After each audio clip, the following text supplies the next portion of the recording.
ঐতিহাসিক ছাত্র জনতার গণঅভ্যুত্থানের বিজয়ের বর্ষপূর্তি উপলক্ষে ভোলার দৌলতখানে এক বর্ণাঢ্য বিজয় র্যালির আয়োজন করে থানা বিএনপি।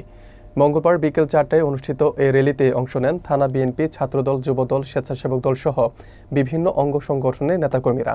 বিস্তারিত থাকছে রাশেদ খানের প্রতিবেদনে।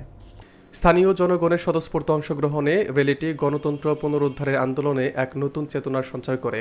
বক্তারা বলেন, শেখ হাসিনা সরকারের সময় সাধারণ ছাত্র ও জনগণের উপর চালানো দমন পীড়নের বিরুদ্ধে দেশের ছাত্র জনতা প্রতিরোধ গড়ে তোলে।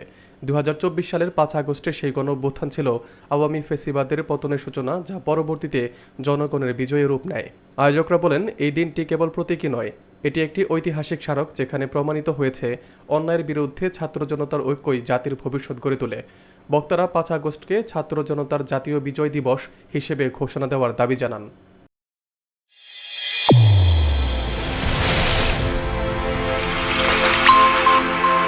চ্যানেল A1 হৃদয়ের স্পন্দন।